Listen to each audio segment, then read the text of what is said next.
So I am a genderqueer gay person.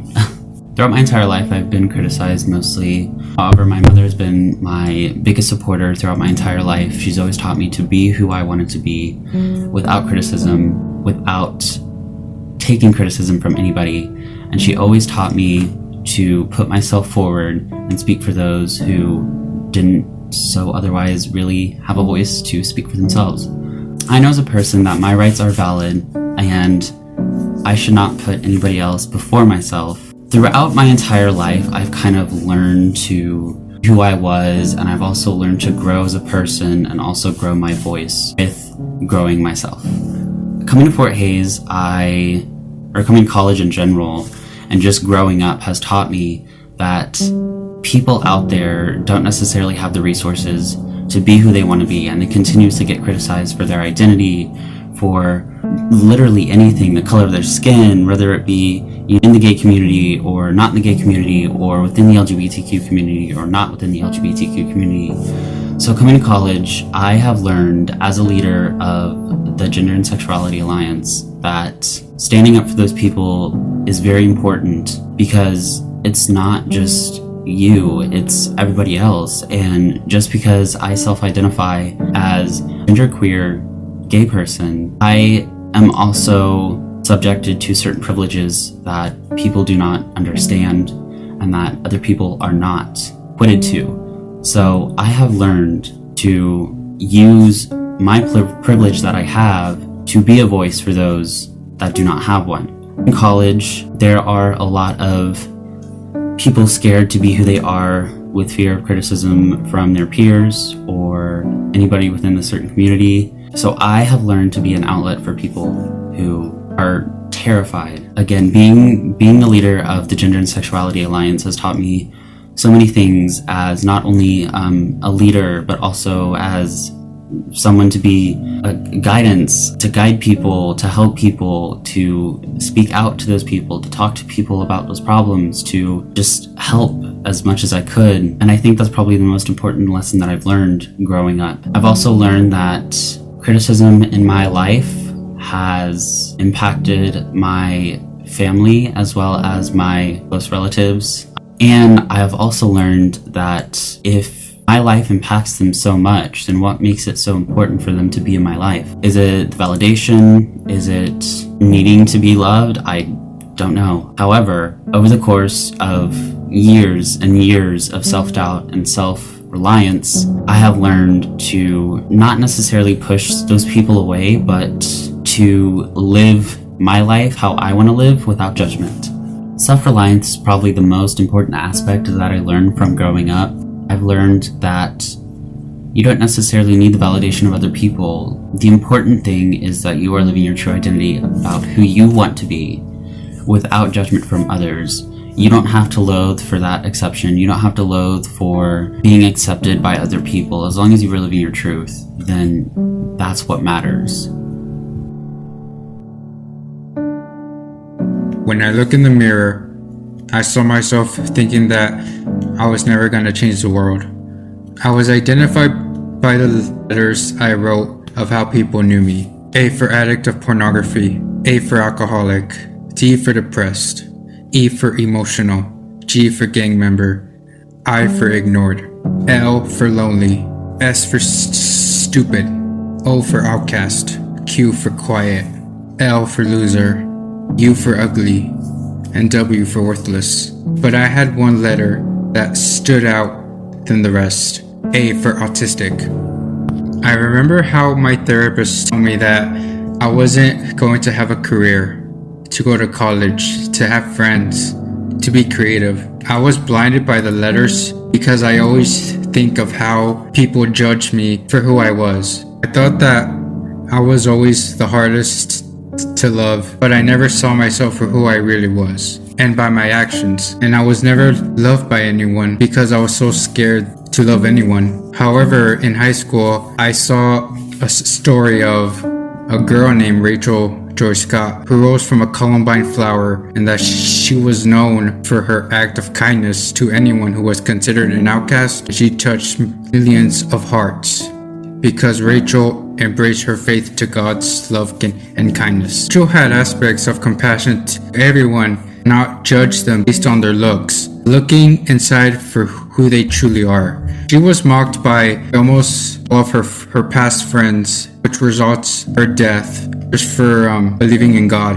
I remember how her story made me realize that I wanted to make a change, but not just for my life, but for my heart as well. So I worked my way just for working on a job for 6 years. But during my time at work, God has set the sun on my heart and also on my eyes, and that allowed me to photograph the setting sun, which I finally realized what I saw is what I wanted to capture. I wanted to capture moments of God's people and God's world.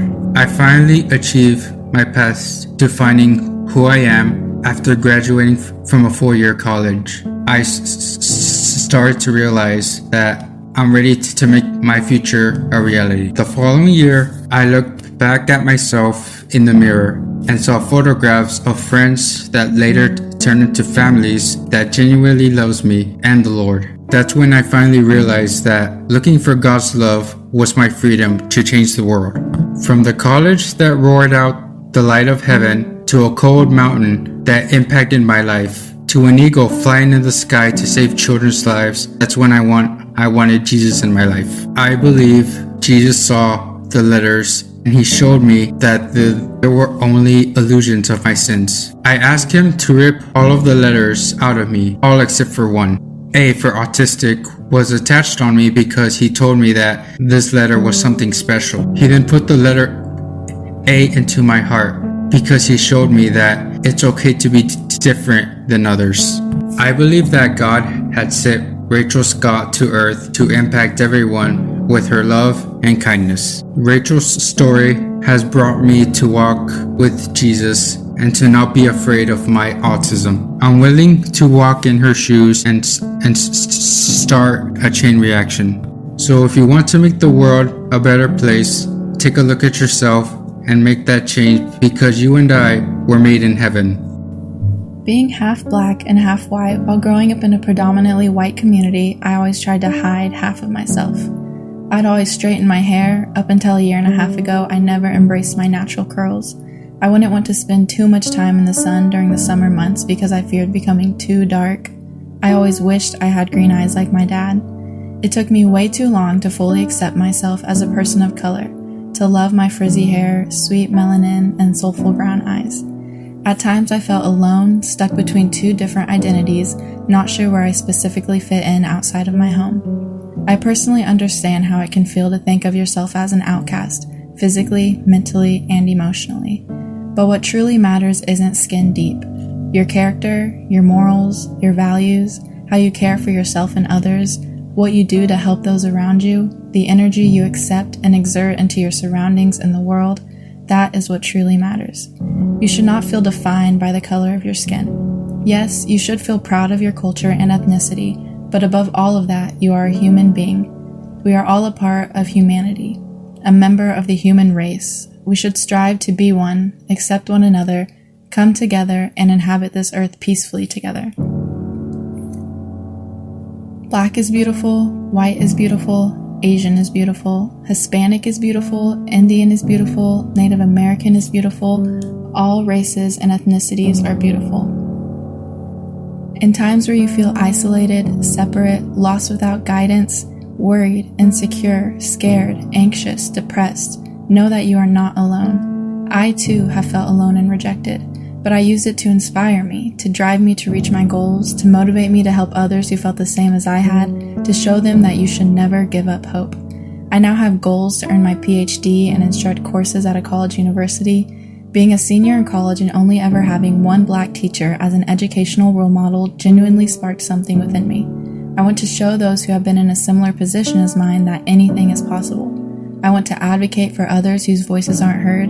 I want to be a light in the lives of everyone that I meet because I feel as if that is my true purpose. I want to teach and inspire others who feel alone, isolated, and marginalized and show you that you are not alone. You are strong, you are smart, you are capable, and you have so many people on your side rooting for you. Sometimes it may feel as if you have to root for yourself, but setting goals that truly excite you, that you feel passionate about, and achieving them will ignite something within you that nobody can ever take away from you.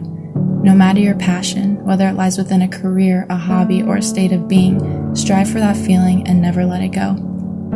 I want you to remember that you are deserving, you are important, and no matter what society or others tell you, you are destined for amazing things. Be kind, show gratitude, and most importantly, love. Too many guns on the streets, and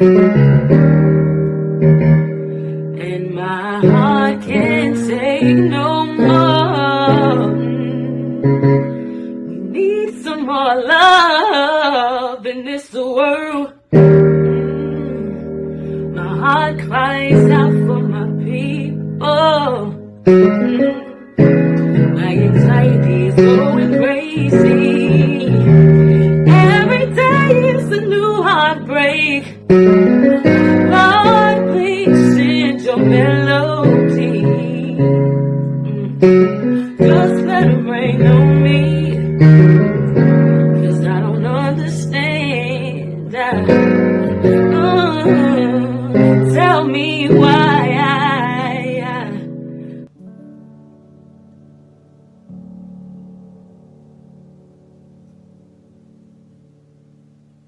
Can you see me?